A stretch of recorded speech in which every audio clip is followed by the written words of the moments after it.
Bakteri merupakan salah satu organisme uniseluler berukuran kecil yang terdapat hampir di seluruh ekosistem. Bakteri berfungsi untuk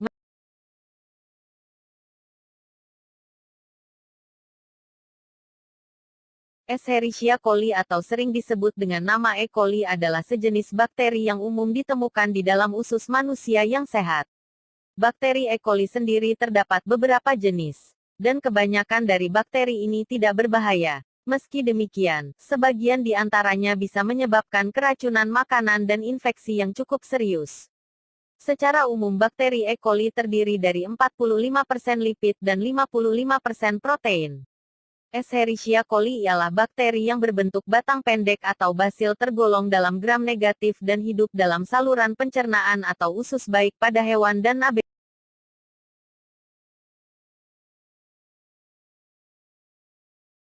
Manfaat dan patogenesitas dari E. coli adalah anggota flora normal usus. E. coli berperan penting dalam sintesis vitamin K, konversi pigmen-pigmen empedu, asam-asam empedu dan penyerapan zat-zat makanan. E. coli termasuk ke dalam bakteri heterotrof yang memperoleh makanan berupa zat organik dari lingkungannya karena tidak dapat. Ada beberapa penyakit yang disebabkan oleh E. coli, yaitu 1. Infeksi 2, saluran kemih 3, diare 4, sepsis 5, meningitis. Gejala infeksi bakteri E. coli. Gejala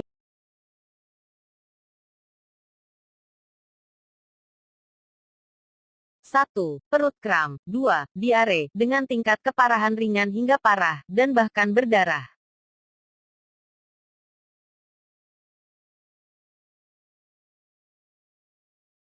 Infeksi bakteri E. coli dapat terjadi saat seseorang mengonsumsi makanan yang terkontaminasi bakteri. Misalnya saja pada daging yang kurang matang. Di antara banyaknya jenis bakteri E. coli, ada sebagian yang bisa menyebabkan diare. Beberapa jenis E. coli, termasuk di antaranya E. coli 0157, bahkan dapat menghasilkan racun yang mampu merusak dinding dari usus kecil dan mengakibatkan terjadinya diare yang bercampur dengan darah. Infeksi bakteri E. coli dapat terjadi karena hal berikut ini. 1. Melalui makanan terkontaminasi. Cara yang paling umum bagi seseorang bisa terinfeksi bakteri E. coli adalah melalui makanan yang terkontaminasi, misalnya mengonsumsi daging giling yang tercemar bakteri E. coli dari usus binatang, meminum susu mentah, dan memakan produk-produk mentah, terutama sayuran bayam dan selada. 2. Melalui air yang terkontaminasi. Kotoran manusia dan binatang bisa mencemari air tanah dan juga air di permukaan. Rumah dengan sumur pribadi sangat berisiko tercemar bakteri E. coli karena biasanya tidak memiliki sistem pembasmi bakteri. Kolam renang atau danau yang terkontaminasi.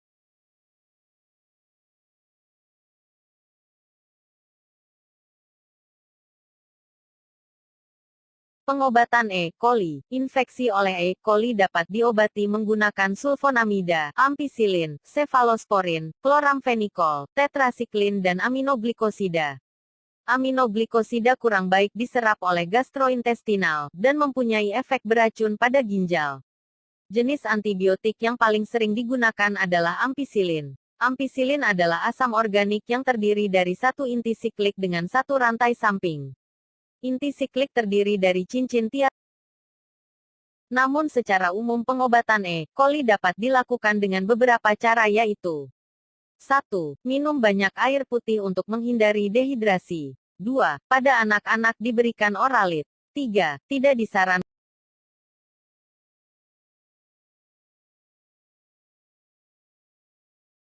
Diagnosis E. coli. Diagnosis untuk menentukan adanya infeksi bakteri E. coli dan racun terkait dalam tubuh. Yang perlu dilakukan adalah tes laboratorium melalui sampel tinja.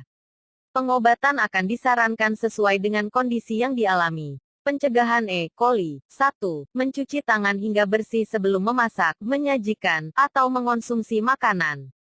2. Mencuci tangan setelah menyentuh binatang atau bekerja di lingkungan dengan banyak binatang. 3. Hindari kontaminasi silang dengan. Dalam materi ini kita dapat menyimpulkan untung rugi dari bakteri E. coli ini, yakni keuntungan bakteri E. coli yang berada di dalam usus besar manusia berfungsi untuk menekan pertumbuhan bakteri jahat. Dia juga membantu dalam proses pencernaan termasuk pembusukan sisa-sisa makanan dalam usus besar. Fungsi utama yang lain dari E. coli adalah membantu memproduksi vitamin K melalui proses pembusukan sisa makan. Vitamin